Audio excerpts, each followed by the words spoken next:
From the newsrooms of the Sydney Morning Herald and The Age, this is Please Explain. I'm Kate Orbison. It's Thursday, April 20. It's almost impossible for Australians to imagine that a kid's 16th birthday party could end in a deadly mass shooting. But that is exactly what happened in the US state of Alabama this week. What does the White House do? What does Congress do? How many more mass shootings do we need to witness? The very week that the National Rifle Association is holding its annual convention with speeches from every major contender for the 2024 Republican presidential nomination, including former President Donald Trump. No one will lay a finger on your firearms, just as took place for 4 years. Gun violence has become deeply embedded in the fabric of America. At the time of recording, there have been at least 160 mass shootings across the US so far this year. So will the shootings ever stop? And why are guns such a divisive issue for Americans now more than ever? Today, Foreign Affairs and National Security Correspondent for the Sydney Morning Herald and The Age, Matthew Knott, on the guns and the people killing people in the US.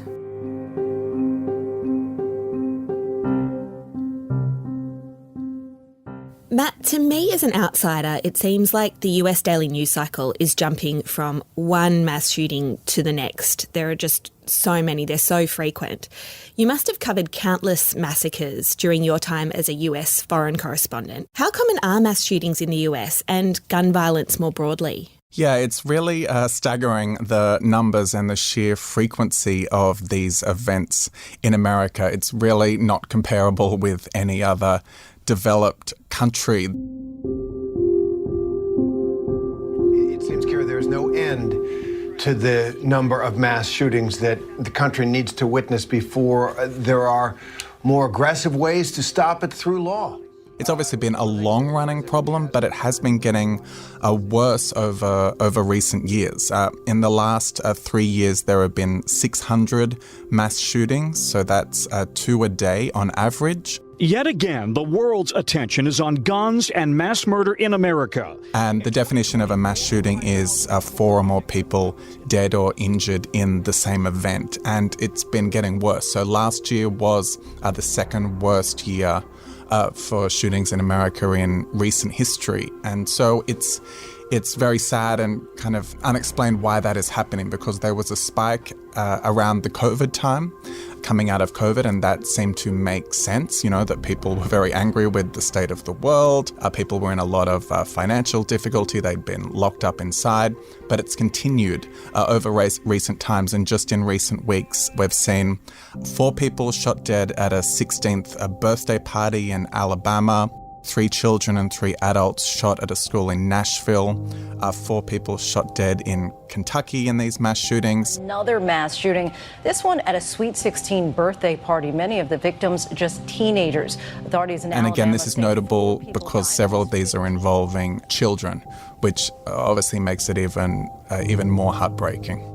The sad thing is when you're living there, you become very used to it, this happening all the time. There's quite a numbing, desensitizing effect, I think, really, because it happens so often, whereas in a country like Australia, any of these events would be huge news that would lead to big calls for changes in laws and whatnot, and it just doesn't happen there because of how used to it they're getting.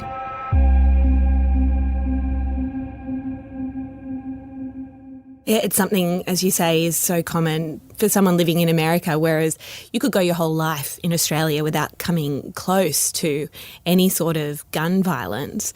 You mentioned there is a numbness amongst American people because of the frequency of gun violence. Do you think that numbness bleeds into an unwillingness for reform, or do you think that as gun violence rate increase, there's also increasing alarm and increasing appetite for reform? I think it's actually both in a way, because it's very polarized, basically, politically. Among Democrats now, it used to be quite divided. They used to have a lot of gun owners in the Democratic coalition, rural people. It used to be very split and not an issue they wanted to touch. Well, now it's not. It's very much polarized in the sense that Democrats want to have stricter laws around gun ownership, and Republicans are still very strongly in favor of as few restrictions as possible on guns, very pro the Second Amendment of the Constitution. So that's where it's at now. Last year, they actually did pass a law through Congress, which was a big deal in the sense it had been decades since any significant gun laws had passed. But it really is things at the margins around making it harder for some younger people to get guns and trying to get more background checks in the system. And as we've seen, it's not preventing these shootings that are happening now. The big problem ultimately is the US Constitution, of course, has a mention about the right to bear arms. Exactly what the framers of the Constitution meant by that and exactly how it should be interpreted today is a source of extreme debate. Obviously, that was centuries ago when you didn't have weapons that could inflict as much damage. They were thinking about a well-regulated militia that could, defend against government overreach. Like what was in their brains now is not really relevant to the contemporary world we live in, but that's what we're stuck with. And the Supreme Court in America, because of the strong conservative influence there, has taken a very broad interpretation of that, essentially that individuals have a right to have guns, even extremely sophisticated weapons that you'd usually see on a war zone. So that really limits what politicians can do in this area, because some states have passed very, very restrictive laws, and then, say, banning handguns in Washington, they tried to do that a few years ago, and it gets knocked down by the courts as breaching the Constitution. So it's definitely a very, very tricky situation to achieve reform. And made all the more tricky by the NRA's presence in all of this, which I guess used to be this behemoth lobby group, but it's been fending off its own series of crises in recent years.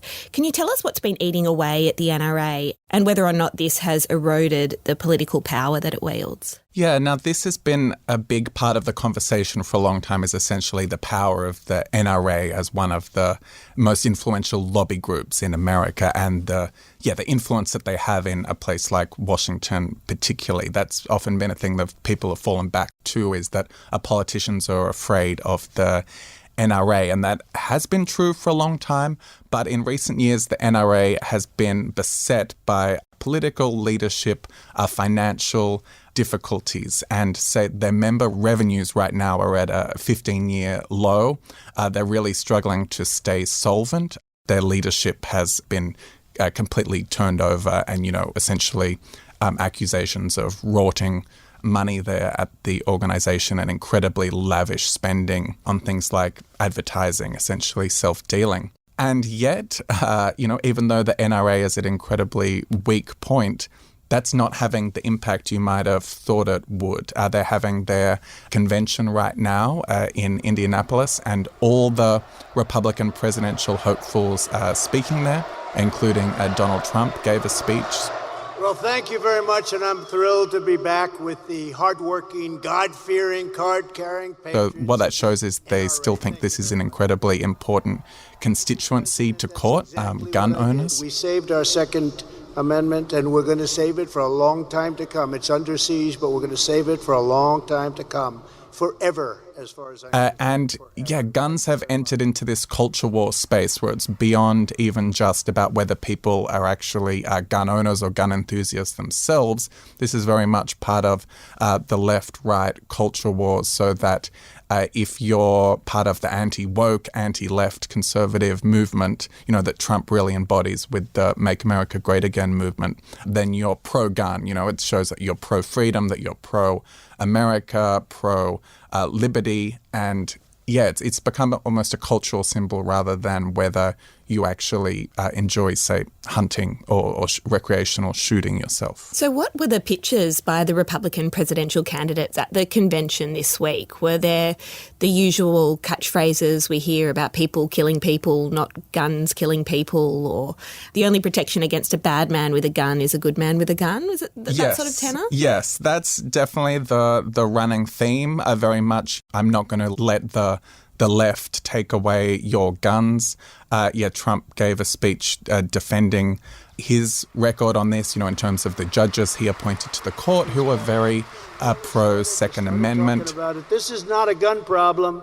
This is a mental health problem. This is a social problem. This is a cultural problem. This is a spiritual problem. Yeah, the fight between them was essentially who's more pro-gun is essentially the fight going on between the Republican potential nominees. If even 5% of teachers, people that are skilled with arms, we want that, were voluntarily armed and trained to stop active shooters, we would achieve effective deterrence and the problem would... Florida Governor Ron DeSantis, who's passed incredibly relaxed gun laws in his state, kind of a super PAC, campaigning on his behalf, has been attacking Trump for his past statements where he used to be more pro-gun reform, so they're attacking him from the stance that he didn't do enough for gun rights enthusiasts. So, yeah, there's no sign of any change on the conservative side of politics. If you're trying to win the Republican presidential nomination,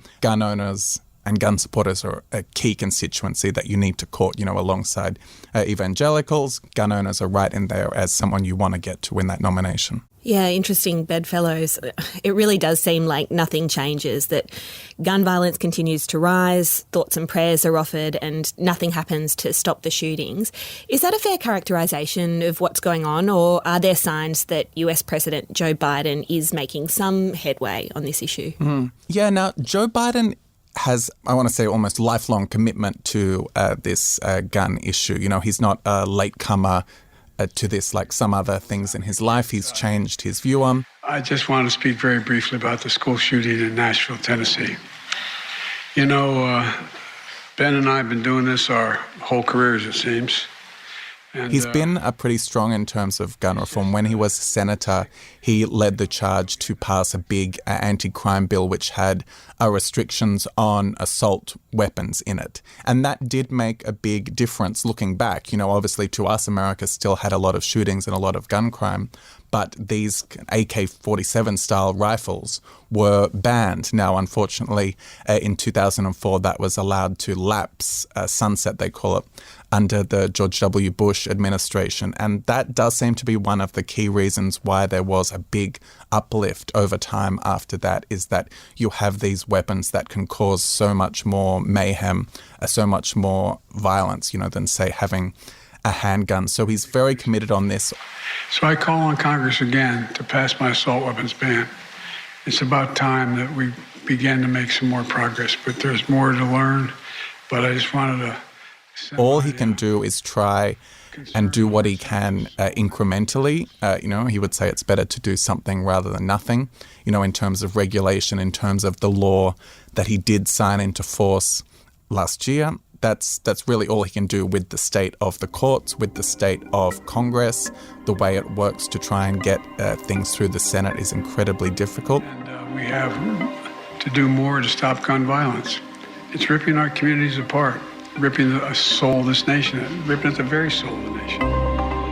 You see a lot of action on this at a state level. It's very different, say, the laws in a place like New York, where they have managed to pass pretty strict laws, that still pass the constitutional test, and crime is lower there than in some of the more relaxed states. The problem, of course, is that in America you can freely cross over state borders and guns are moving around all the time, so it makes it harder to keep each state as its own entity.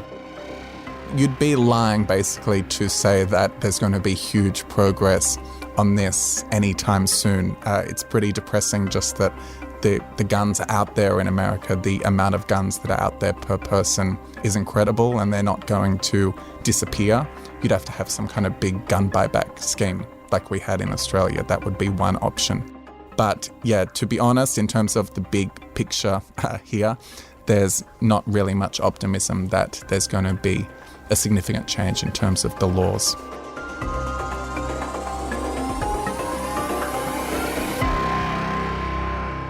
Matt, thank you very much. Thank you. Today's episode of Please Explain was produced by Julia Carcatzel. Our executive producer is Ruby Schwartz. Please Explain is a production of The Age and the Sydney Morning Herald. If you enjoy the show and want to support our journalism, subscribe to our newspapers today. It's the best way to support what we do. Search The Age or smh.com.au/subscribe. I'm Kate Orbison. This is Please Explain. Thanks for listening.